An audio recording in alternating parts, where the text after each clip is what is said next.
বন্ধুরা, তোমরা দেখছো চ্যানেল সোমা বস ক্রিয়েশন। সায়নী দিদিভাইয়ের জন্য যে লক্ষ্মী গণেশটা করছিলাম, সেই লক্ষ্মী গণেশটা কিন্তু রং করে নেওয়ার পালা ছিল। তো সন্ধ্যাবেলায় আমি খড়ি ছেঁকে রংটা করতে বসেছিলাম। আর শুধুমাত্র লক্ষ্মীটা রং করতে করতেই আমাকে 5 মিনিটের জন্য উঠতে হয়েছিল, কারণ ফটো ফ্রেমের দোকান কাকু আমাকে ফোন করেছিল। তো 5 মিনিটের জন্য উঠে যখন আমি ফিরছি, তখন বাজছে 10টা 16। তো যাই হোক, 5 মিনিটটা কখন 2-2.5 ঘন্টা 3 ঘন্টা কেটে গেছে আমি ভাবতেই পারিনি। কারণ এই ফটো ফ্রেমগুলো আমি বাঁধিয়ে নিয়ে চলে এসেছি, কারণ এগুলো ওয়ালে হ্যাঙ্গিং করবো এরকমই প্ল্যান। এতদিন রাখা ছিল, বুঝতেই পারছো যে সময় 2021-20 আমাকে দেওয়া হয়েছিল এই গিফটগুলো, তখন আমি অতটাও স্টেবল ছিলাম না যে আর যাই হোক, সেই কথা কি আর বলবো। তো এখন আমি এগুলো সব বাঁধিয়ে এনেছি বার করে। 3টে ছবি বাঁধিয়েছি। এটা মৃন্ময় ভাই আমাকে, নীল রঙের জামা পরা যে ছবিটা তোমরা দেখছো ক্যানভাসে, ওটা মৃন্ময় আমাকে জন্মদিনে দিয়েছিল। আর অন্য দুটো এটা রোহন দিয়েছিল।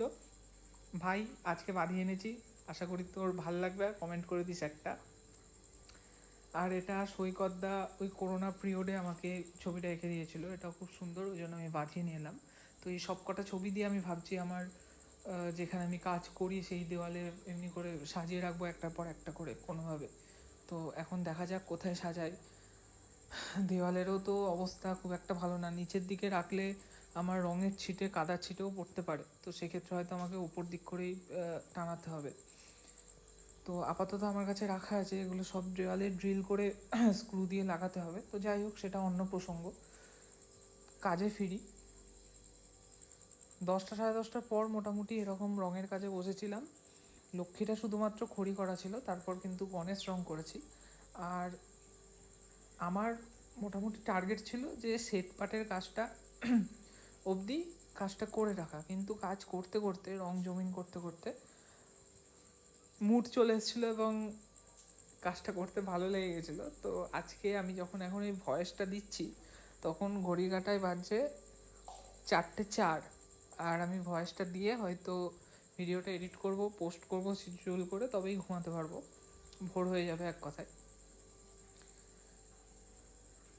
এরকম গণেশ আমি ফার্স্ট টাইম করলাম। এরকম গণেশ বলতে ওই এরকম পোশাক পরা একটা জ্যাকেটের মতো, যেহেতু বাচ্চা ছোট্ট গণেশ আমি দেখাতে চাইছি, তো সেহেতু একদমই এখানে বাচ্চাদের যেরকম পোশাক হয়, একটা ধুতি এবং একটা জ্যাকেট, আর বসার পশ্চারটাও আমি ওরকম রেখেছি। তো মোটামুটি আমি রঙের কাজটা কমপ্লিট করে নিয়েছিলাম। আর বেদিতে তো নীল এগুলো করি বিভিন্ন রং, তো এবার আমি ব্রাউন কালার করেছিলাম এই বেদিটায়, যাতে বেদিটা বেশি একটা চোখে না আসে ঠাকুর দুটো ছাড়া। 1:56।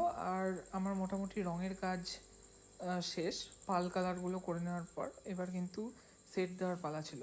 আর অ্যাজ ইউজুয়াল আমার পেন্সিল গানটা আমাকে একটু জ্বালাচ্ছিল। পেন্সিল গানের মাথা যতই পরিষ্কার করে রাখি না কেন, জাম্প হয়ে যায়। সেটা পরিষ্কার করতে আমার 15-20 মিনিট যায় আর কি, প্রত্যেকটা কাজের আগে। তো যাই হোক, সেট দেওয়ার পর খানিকটা এরকম লাগছিল যেরকম তোমরা দেখছো। রঙগুলো করার পর মানে যে ওই ক্যাটক্যাটে ব্যাপারটা আসে, চোখে চলে আসে সব রঙগুলো, সেগুলো কিন্তু ওই সেট দিয়ে দিয়ে আমি একটু ম্যাট করে দিই। যেরকম তোমরা দেখছো, একটা রঙও চেঁচামেচি করবে না এই জন্য। তো যাই হোক, এমনি করে আমি ডিপ কালার দিয়ে ওই খাঁজ গর্তগুলো সেট দিয়ে কিন্তু বিষয়টা কেটে বার করে নিয়েছি। আর এরপরে গয়নাগুলো বার করে রাখলাম।